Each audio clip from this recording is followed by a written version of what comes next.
سلام بچه‌ها.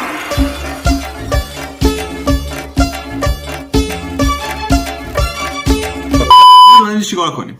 امروز کار ما اینجا چیست؟ امروز اومدیم برخلاف ویدیوهایی که ویدیوهای گذشته که گذاشتم راجع به گیم بود، مستر لیگ پی اس و این حرفا، خیلی ویدیو آشغالی شده بود.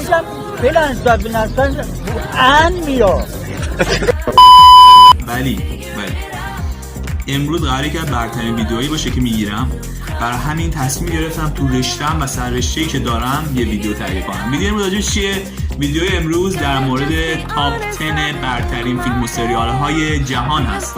به سالش ربطی نداره، به امتیازش ربطی نداره، ولی خب من تلاش کردم هرچی امتیاز بالاتر باشه بهتره دیگه. به هر حال برای همین یه رفتم سری فیلم و سریالا رو گرفتم که به دردتون بخوره.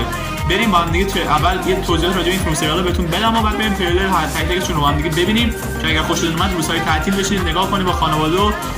حالا با خانواده هم نگاه نکردید یعنی نباید با خانواده نگاه کنید، چون ویدیوهاش مقدار فیلمایی که فیلم و سریالایی که قطعا با خانواده نمیتونید نگاه کنید، به خاطر اینکه دست من نیستش که کدوم قسمتش مثلا چه اتفاقی براش میفته. چیکار دیگه خودتون بگیرین چی میگم دیگه. اونایی که داره توش بهتون میگم داره، اونایی که ندارم که دیگه میتونین کار کنین دیگه. حالا سانسور بدون سانسور با خودتونه. بریم ببینیم چی در میاد از این قضیه. خب روال کار امروز چجوری است؟ ما 5 تا فیلم و 5 تا سریال براتون گذاشتیم، انتخاب کردیم که زمانی که شما خونه تنهایی یا مثلا وقت آزاد دارید میتونید نگاه کنید، حوصله‌تون سر نره، صفا کنید این حرفا. و قبل از اینکه بریم اولین فیلمو بهتون معرفی کنم یادتون نره سابسکرایب، کامنت، لایک، اون زنگوله رو هم بزنید. نظراتتون راجع به فیلم و سریالی که دیدید بگید حتما داخل کامنت ها، برام خیلی ارزشمنده. و اگر پیشنهادی دارید بگید، من براتون ویدیو ضبط می‌کنم در رابطه باهاش. همون چند تا خال کامنتی هم که هستش رو میخونم، همش رو بهش عمل میکنم.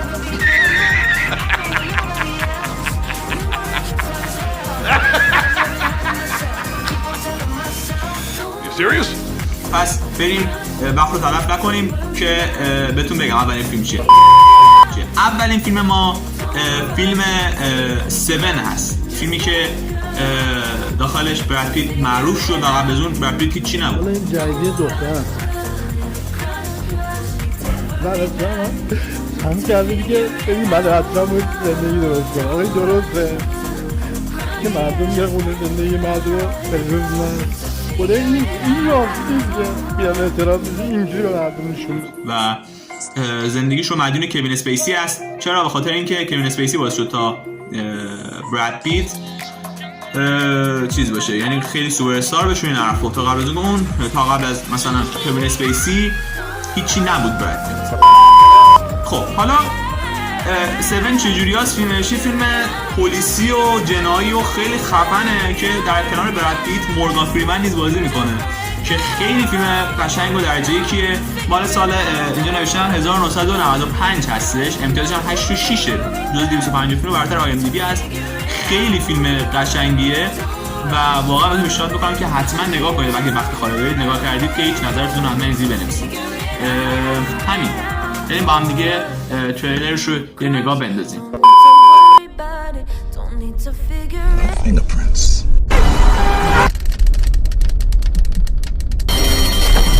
And no witnesses of any kind. We have no reason to be here.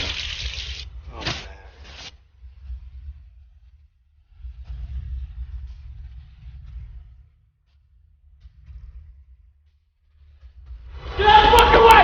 Move! You can expect far more. You're right, I don't believe you. Keep looking. Mostly unrelated victims. Fuck yeah. Marks from the front side flush with the muzzle. This painting, it's upside down.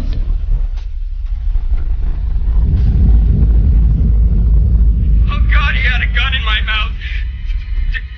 The fucking gun was in my throat. Ladies and gentlemen, we have ourselves a homicide. I hate this city.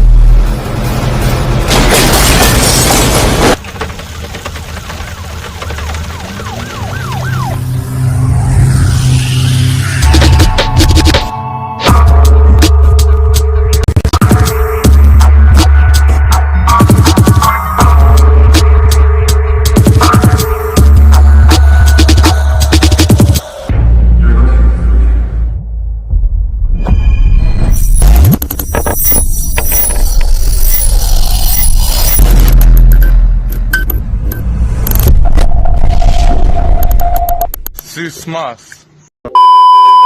خب فیلم بعدی که می‌خوایم دیگه به بررسیش کنیم چیه؟ فیلم فایت کلاب. فیلم فایت کلاب رو اکثرا شنیدید اسمشو.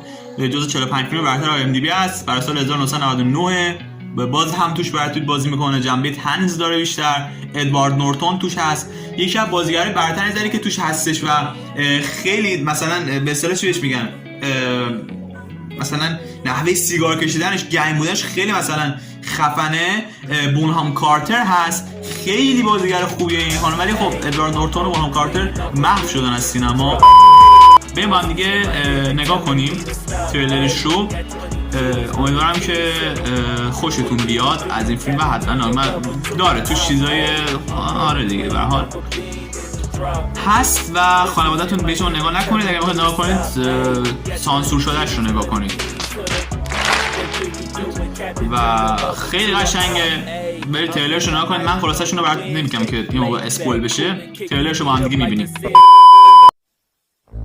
I want you to hit me as hard as you can. Why? How much can you know about yourself? You've never been in a fight. Wait, let me start earlier. Like many of you, I was stuck. No, you can't die from insomnia. I'd flip through catalogs and wonder, what kind of dining set defines me as a person? This is your life, and it's ending 1 minute at a time.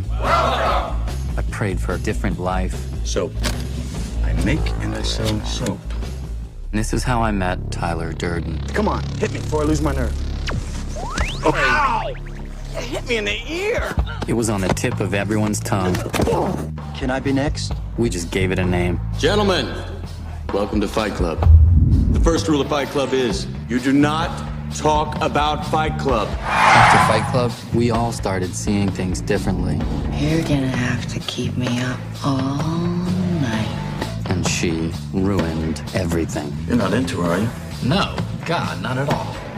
We've all been raised on television to believe that one day we'd all be movie gods and rock stars, but we won't. He had a plan. To what purpose? In Tyler we trusted. I gotta take Fight Club up a notch. Each one of you has a homework assignment. You're gonna start a fight with a total stranger. That's not necessary. You're gonna lose. That hurt. You were looking for a way to change your life. You got it.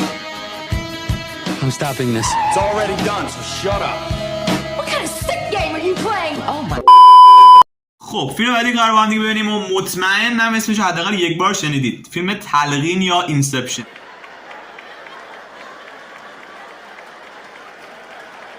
فیلمی که کریستوفر نولان کارگردان مورد علاقه من ساخته و فیلم خیلی قشنگیه و گیجتون میکنه. کریستوفر نولان همینه دیگه، با زمان بازی میکنه و از این چیزا و عرضم واسه شما که کلا بخواید حساب کنید فیلم بدی نیست. امروز 8 تا 8 دیگه چی میخواید برای یه فیلم چه کاری از یه فیلم برمیاد.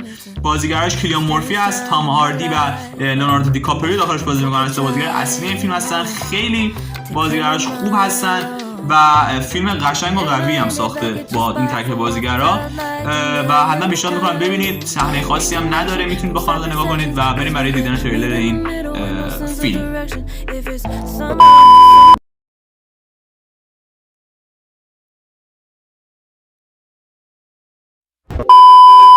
فیلم بعدی که میخوایم با هم دیگه نگاه کنیم فیلم دنیس ویلنیو هست. فیلم پرسونر هست. اسخای میکنم. ای خدا! ای خدا! دارم دیوونه میشم! خدا!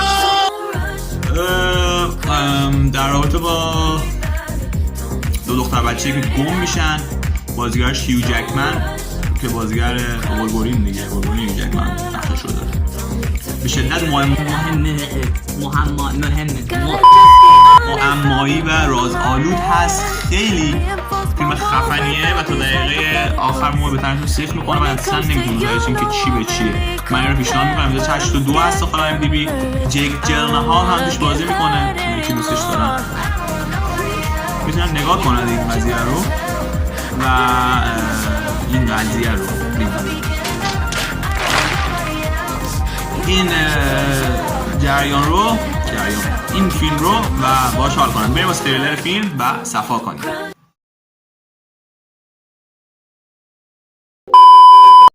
خب سریال ها رو براتون دیگه تریلر نمیذارم به خاطر اینکه خیلی بد اسپویلی میشید. من دیدم همه تریلر ها رو و چون من سریال از قبل دیدم متوجه شدم که اصلا یه سری چیزا رو تو سریال ها نشون میدن برای تریلر سریال که واقعا بد اسپویل کننده است و خیلی اوضاع رو خدشه‌دار میکنه. همون فقط یه تصویر فیلم رو یا تصویر سریال رو این گوشه براتون میذارم شما نگاه کنید کافی باشه فکر میکنم.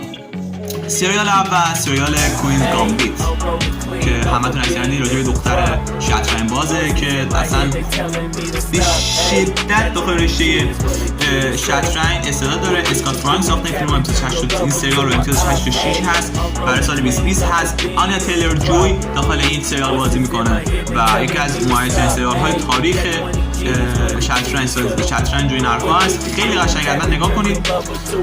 کلا هم 6-7 قسمت داره. خیلی قشنگه این سریال و خیلی به دردتون میخوره برای مثلا اونایی که سریال طولانی حال ندارن مثل واکینگ دد حال ندارید نگاه کنید این سریال.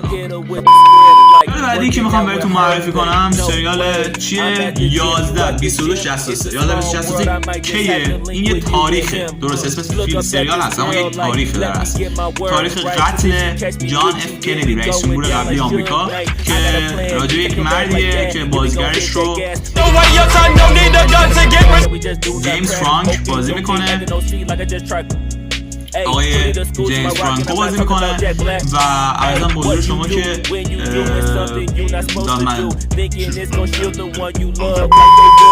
داخل این فیلم نقش یک آدمی داره که به گذشته سفر میکنه تا جلوی قتل جان اف کندی رو بگیره. چرا؟ چون فکر میکنه که اگر جلوی قتل جان اف کندی رو بگیره همه چی مثلا بهتر میشه، دنیا خیلی بهتر و قشنگتر میشه. سریال به شدت قشنگ و گریه‌داری هست. میره تو گذشته عاشق میشه، بالا میشه، پایین میشه، خیلی گریه‌دار هست سریالش. بهتون پیشنهاد میکنم که حتما نگاه کنید این سریال رو. خب سریال بعدی که ما بهتون بگم این سریالی است به نام شارپ ابجکت که جیمی والی ساخته‌اش، ایمی آدامز توش بازی میکنه و سال 2018 هست 2018 و 8 هست. خیلی سریال قشنگه. سریال قشنگه 7 قسمت داره. خودم هفته پیش تمامش کردم. میری سریال راجع به این هستش که یک خبرنگاری که ایمی آدامز باشه وارد شهر قدیمیش میشه، متوجه میشه که این قاتل سریالی که مشخص نیست کیه داره دخترهای جوان رو به قتل میرسونه و داره پیگیری میکنه که ببینید کی به کی و کی داره این کارو انجام میده. خیلی سریال قشنگه تا آخر سریال پشماتون فر خواهد خورد.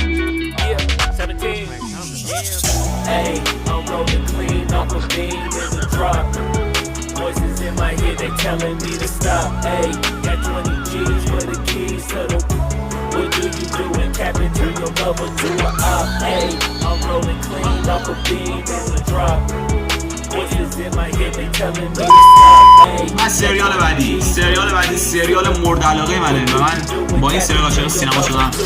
یک سریال مهیج، رازآلود، به شدت رازآلود و معمایی و یک کم دلهره آور. سریال کسل راک، یک سریال بسیار زیبا که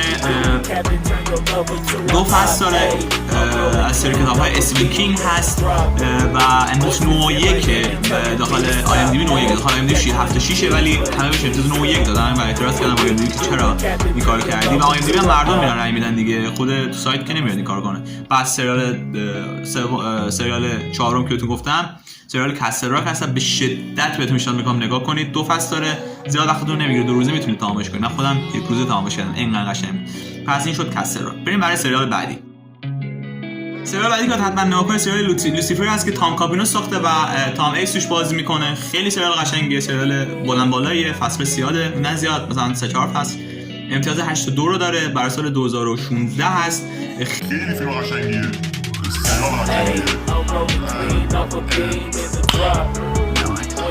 سریال قشنگی خیلی و من خیلی دوستش داشتم. راجع به شیطانی به زمین میاد و میخواد همه رو گول بزنه و موفق نمیشه. حسیش شیطانه.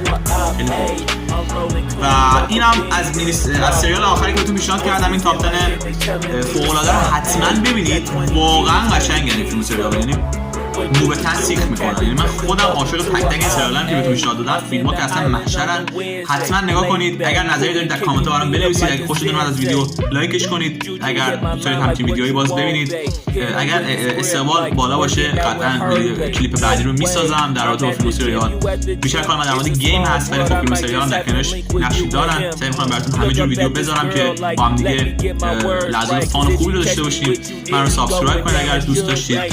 کامنت، لایک این زنگوله رو بزنید تا وقت ویدیو اومدن ویدیو بعدی عددش ندید. قرار ویدیو جالب باشه. ویدیو بعدی خیلی ویدیو قشنگی خواهد بود. قشنگ یعنی شما خوشتون بیاد احتمالاً و لوش نمیدن.